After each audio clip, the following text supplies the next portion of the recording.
मैं इसका बहुत बड़ा एडवोकेट हूं कि भारत के साथ रिलेशनशिप ठीक किया जाए। हमारा we can not move forward without it. ये हमारा नेशनल इंटरेस्ट का मैटर था कि आईएमएफ से जो लोन था ना, वो पाकिस्तान के लिए थोड़ी मांगा जा रहा था। वो तो जो अब आपके इशराफिया है, जो 5-10 हजार लोग हैं, उनके बच्चे बेचारे भूखे बैठे लंदन, ये तो उनके लिए ले रहे थे। पहले जितने प्रोजेक्ट किए गए हैं, जो डॉलर आए हैं यहाँ पे, वो किधर गए हैं, पहले उनका पूछना चाहिए। हजूर जो अमीरुल मोमिनीन थे, उनका नंबर 1 एक पहला एजेंडा ये था अकाउंटेबिलिटी। $1 सिंगल नहीं ला सके, बल्कि वो अकबर साहब जो है, शहजाद अकबर साहब, वो तो जाती दफा 2 बोरियां डॉलर भर के फिर साथ ले गए। लेकिन खुदा रहा ये उन पे छोड़े, सेल्फ रिलायंस पे जाए। सेल्फ रिलायंस से मुराद ये है, ये महंगी महंगी गाड़ियां बंद करें इंपोर्ट करनी, ये कुत्तों की खुराक और ये मेकअप का सामान और महंगे महंगे बैग और जूते इंपोर्ट करना बंद करें। खुदारा यहाँ लोकल असेंबल करना, चीजें शुरू करें। कॉटन की इंडस्ट्री को रिवाइव किया जाए दोबारा। ये प्लाटें और प्लाट बना बना के एग्रीकल्चर का जो सत्यानाश कर दिया, इसको बंद किया जाए। और मैं समझता हूं कि अभी भी मैं समझता हूं 30 दिन के अंदर अंदर इन चीजों को खत्म करके इकोनॉमी पे तवज्जो दें। और उसके बाद मेरी हमेशा से ये ख्वाहिश होती है, और मैं इसका बहुत बड़ा एडवोकेट हूं, कि भारत के साथ रिलेशनशिप ठीक किया जाए। हमारा we can not move forward without it. ये हमारा नेशनल इंटरेस्ट का मैटर है। और जिस तरीके से इस वक्त जब हम बात करेंगे, मैं बताऊंगा कि ऑस्ट्रेलिया और पापुआ गिनी के अंदर किस तरीके से जो वहां पे अपने वो सफारती अपने टारगेट अचीव कर रहे हैं। मैं समझता हूं कि that is the only way forward.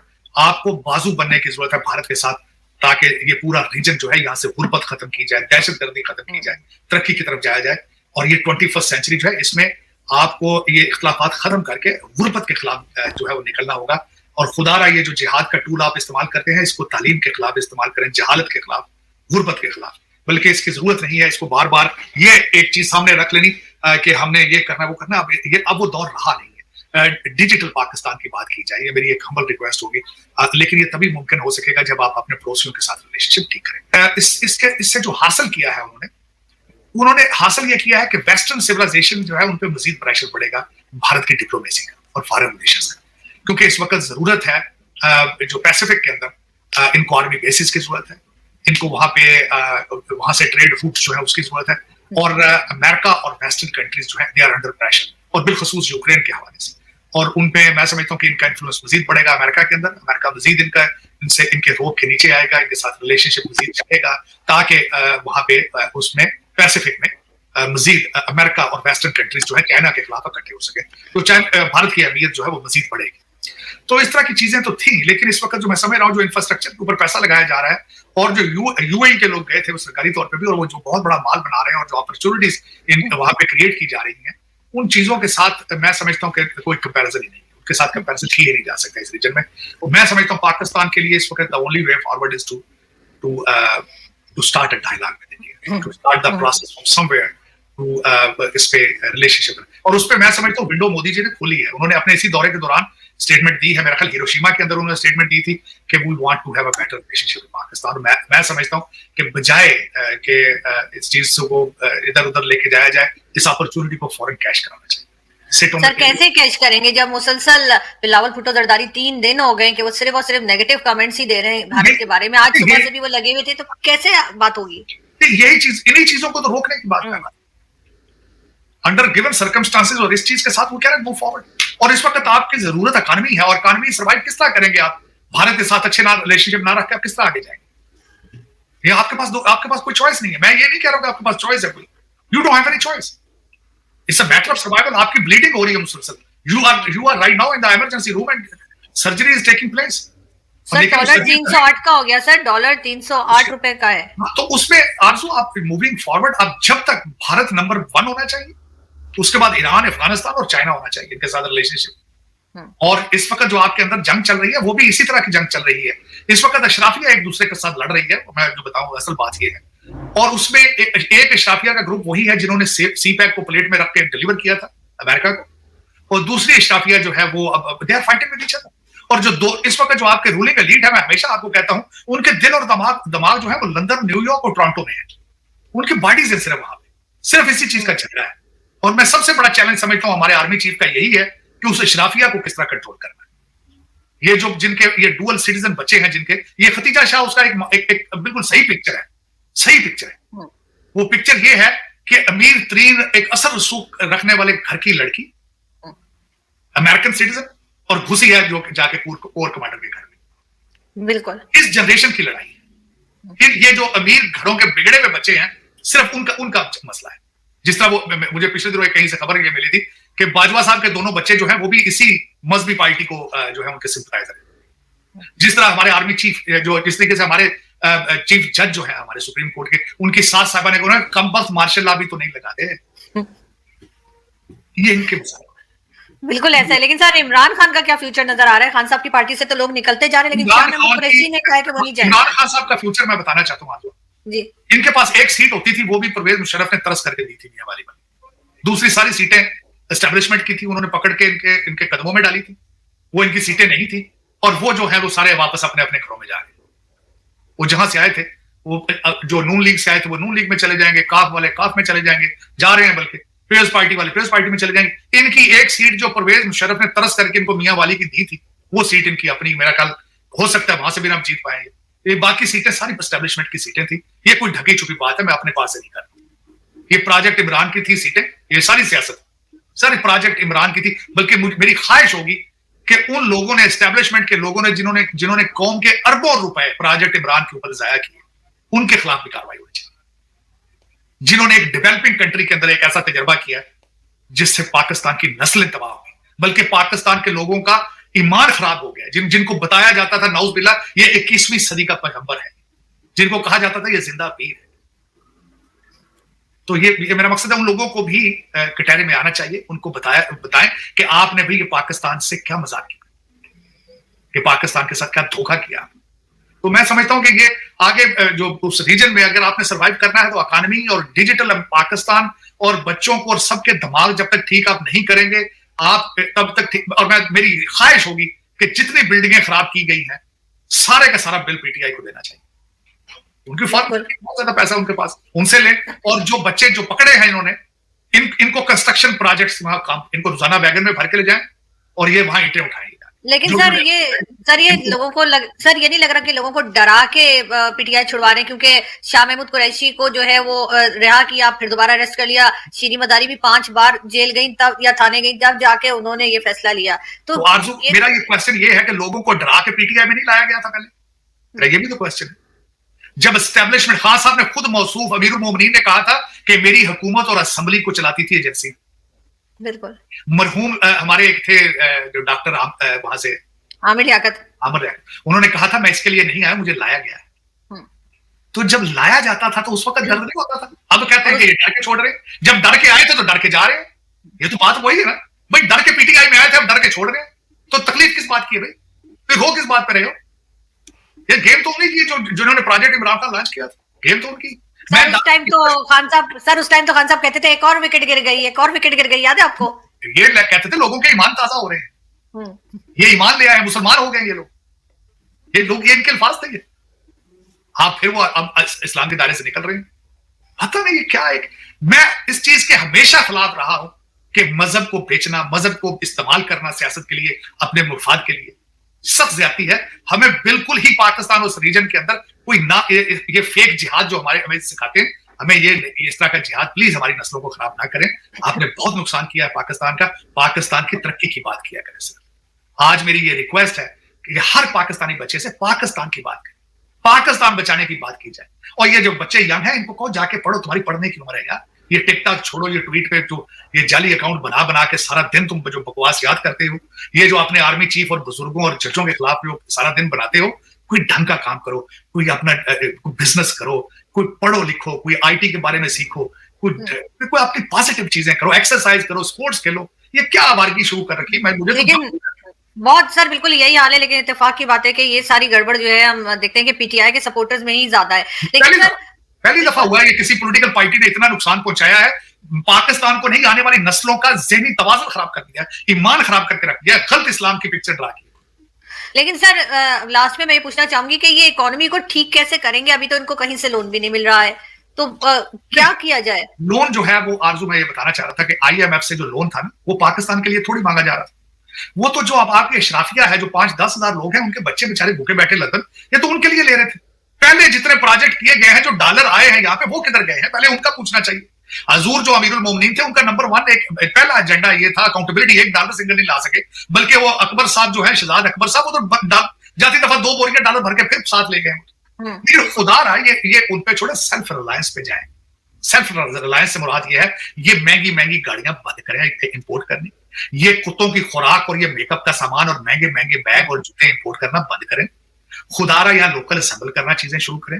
Cotton की इंडस्ट्री को रिवाइव किया जाए दोबारा। ये प्लाटें और प्लाट बना बना के एग्रीकल्चर का जो सत्यानाश कर दिया इसको बंद किया जाए।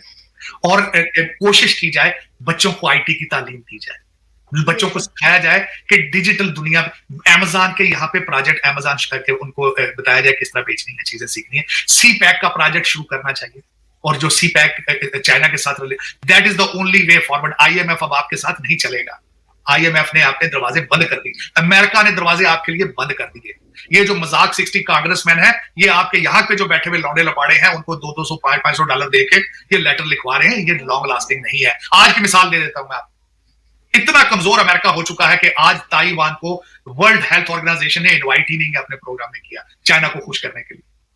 अगर उतने चीते होते, अगर ये अमेरिकन इतने स्ट्रांग होते, तो ताइवान को वर्ल्ड हेल्थ ऑर्गेनाइजेशन के सबसे ज्यादा फाइनेंसर और सपोर्टर्स अमेरिकन है। तो जब इनके कंट्रोल में वर्ल्ड हेल्थ ऑर्गेनाइजेशन ही नहीं है, ये सऊदी अरेबिया को चाइना से नहीं बचा सके, तो ये आपको क्या देंगे? ये एक गलतफहमी है। वो खलील जादे है जो कि एक लॉबियस्ट है, वो हमारे अमीरुल मोमिनीन गिनते तरले पाँव में पड़े अमेरिका के इस वक्त। ये वही है, इसी अमेरिका के खिलाफ 55 जलसे किए थे मौसूफ ने। हकीकी आजादी का हिस्सा था अमेरिका से भागना। एब्सोल्युटली नॉट के हर गाड़ी के पीछे स्टिकर लगे हुए पाकिस्तान। सर अब वो निकाल रहे हैं, ये वीडियोस भी आ रही हैं कि सपोर्टर्स इनके वो एब्सोल्युटली नॉट के, और हम क्या जो नाम इन्होंने रखे हुए थे अपने उस सब के स्टिकर्स जो है वो निकाल रहे हैं, और घबराना नहीं जो है वही चल रहा है अभी। तो बस घबराना क्या है, जब मैंने बताया मजहबी फिरका बना लिया है यार, और अल्लाह ताला माफी दे, मैं इसका क्या करूं। मैं बिल्कुल इस हक में नहीं। ज़ियाउल हक साहब ने बहुत नुकसान पहुंचाया था, लोगों को जूते मार मार के नमाजें पढ़ाते थे वो। मैं बिल्कुल इस चीज के हक में नहीं है। आपका और खुदा का रिलेशनशिप आपके पर्सनल मैटर है, बिल्कुल आपको उसमें किसी एजेंट की जरूरत नहीं कि एक बंदा आपके दरमियान में एक एजेंट बन जाए और मुसलसल आपको ये बताए कि आपका मजहब ही दुनिया में वाहिद सच्चा मजहब है। आप सीखें दूसरे मजाहिब की इज्जत किस तरह की जाती है। आप सीखें पहले कि एक दूसरे से मोहब्बत किस तरह की जाती है। मैं समझता हूं जो इंसान दूसरे इंसान से मोहब्बत नहीं कर सकता, प्यार नहीं कर सकता, इज्जत नहीं कर सकता, वो ना अच्छा मुसलमान, ना अच्छा हिंदू, ना अच्छा सिख, ना ईसाई बन सकता है। ये बताना चाहिए मेरे ख्याल। बिल्कुल ऐसा ही है सर। और तो दोस्तों जैसे कि आपने सुना कि भाई साहब सारी तरह जो है मतलब बता रहा है कि भाई साहब भारत से रिलेशनशिप ठीक करने चाहिए, मतलब पाकिस्तान को, मतलब कि भारत से, तो मतलब कि पाकिस्तान को ठीक करने चाहिए। भारत को कोई नीड नहीं है कि पाकिस्तान से रिलेशनशिप ठीक करें, क्योंकि भाई साहब भारत की इकनॉमी चौथे नंबर की इकनॉमी बन गई है। 700 बिलियन प्लस के मतलब रिजर्व्स हो गए भारत के, मतलब कि 700 बिलियन होने वाले हैं भारत के, ठीक है, रिजर्व्स। भाई साहब इतने मतलब इकनॉमी 8.2% की रफ्तार से आगे बढ़ रही है। तो भाई साहब भारत को क्या पड़ी है मतलब ये ऐसी कंट्रीज से मतलब रिलेशनशिप ठीक करने की कि भाई साहब जो भारत से मतलब कि भारत में टेररिस्ट वगैरह भेजते हैं। तो भाई साहब मतलब भारत को क्या ज़रूरत पड़ रही है, मतलब पाकिस्तान को करनी चाहिए ना, पाकिस्तान को मतलब आना चाहिए, मतलब कि पाकिस्तान को क्या करना चाहिए इमीडिएटली, जो कि भाई साहब इमरजेंसी लगा के, मतलब कि वैसी इमरजेंसी नहीं, मतलब कि बिल्कुल मतलब अर्जेंसी में, मतलब कि भारत के साथ में मतलब रिलेशनशिप ठीक करने चाहिए पाकिस्तान को अपना, ठीक है, अपने फॉरेन मिनिस्टर को भारत भेजना चाहिए। उसके बाद भाई ट्रेड की बात करनी चाहिए, ठीक है भाई। और जो कश्मीर में जो हो रहा है ना, टेररिस्ट वगैरह जो भेजते हैं प्रोड्यूस करके, उसको एकदम से बंद कर देना चाहिए। और भारत से ट्रेड की, बिजनेस की बातें करी जाए, व्यापार की बातें करी जाए कि भाई साहब कुछ आप दे तो कुछ आप ले, ठीक है भाई साहब। ये टेररिस्ट भेज के भाई साहब भारत को कब तक परेशान किया जाएगा। और भारत अब रुकता तो है नहीं, भारत क्योंकि भाई मतलब रिटेलिएट करता है। और रिटेलिएट कैसा कर रहा है, पाकिस्तान को पता चल चुका है कि भारत, अब तो पाकिस्तान का वो न्यूक्लियर ब्लफ भी नहीं चलता ना कि भाई साहब हम तो परमाणु छोड़ देंगे, ये छोड़ दिए, वो छोड़ दिए। लेकिन भाई भारत अब इससे डरता नहीं है, बिल्कुल भी नहीं डरता भाई। तो भारत तो हर चीज़ का आप जवाब देता है।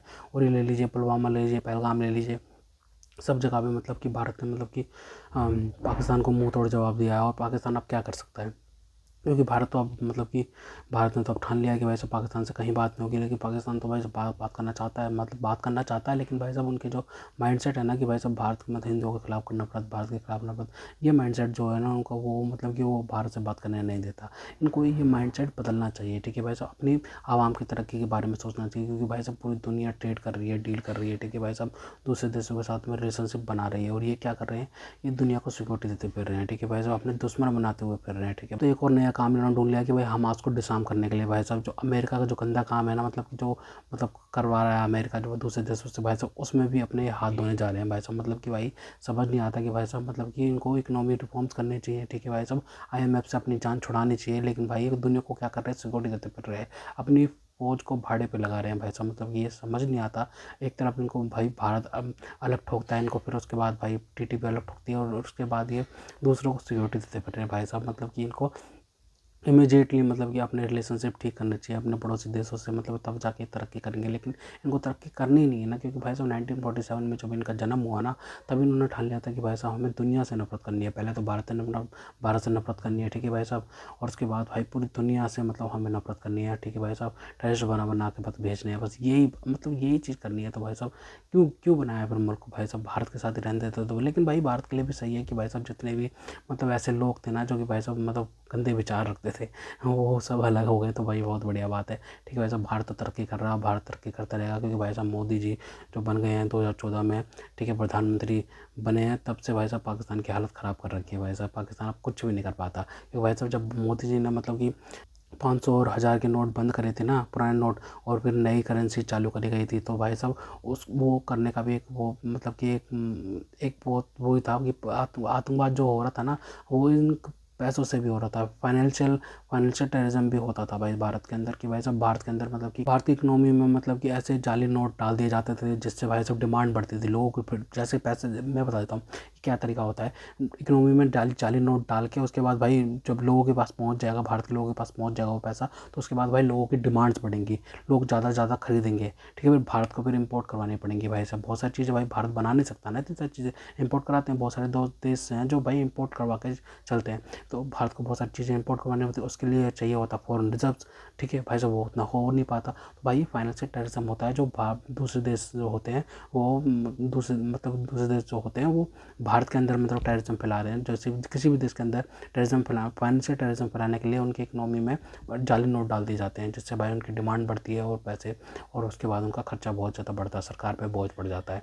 तो ये पाकिस्तान करता था, जिस वजह से भारत ने मतलब कि 500 और 1000 के नोट बदल दिए थे, और उसके बाद नई करेंसी बनाई गई। और उसके बाद भाई मतलब कि कोई कॉपी ऐसे आराम से कोई नहीं कर सकता, कोई भी कॉपी नहीं कर सकता इन नोट्स की, क्योंकि भाई साहब बहुत एडवांस लेवल के नोट्स बनाए गए हैं इन, ठीक है भाई साहब, बहुत ज़्यादा एडवांस लेवल के हैं कि भाई साहब कोई भी ऐसा नहीं कर सकता। हाँ, लेकिन भारत को थोड़ी सी तकलीफ हुई थी 2-4 महीने की भाई साहब, कि भारत के लोग लाइन में लगे थे ठंड के मौसम में भी, लेकिन भाई साहब कुछ पाने के लिए कुछ खोना पड़ता ही है। लेकिन अब हमें जो नतीजे मिल रहे हैं ना भाई साहब, भारत की इकोनॉमी अब बूस्ट हो रही है भाई साहब, चौथे नंबर की इकोनॉमी बन, जापान को पछाड़ के भाई साहब भारत की चौथे नंबर की इकोनॉमी बन गई है। 8.2% की इकोनॉमिक ग्रोथ आ गई है, ठीक है भाई साहब। $700 बिलियन के रिजर्व होने वाले हैं भारत के पास। तो भारत के पास भाई गोल्डन अपॉर्चुनिटी है कि भाई साहब 2035 तक ना लगभग तीसरे नंबर की इकोनॉमी बन जाए भारत, और उसके बाद 2050 तक दूसरे नंबर की इकोनॉमी बन जाए भाई ये भारत के लिए बहुत अच्छी बात है। तो खैर दोस्तों, अगर आपको हमारी ये वीडियो पसंद आई हो तो कम से कम व्हाट्सएप पर जरूर शेयर कीजिएगा, साथ साथ चैनल को सब्सक्राइब करके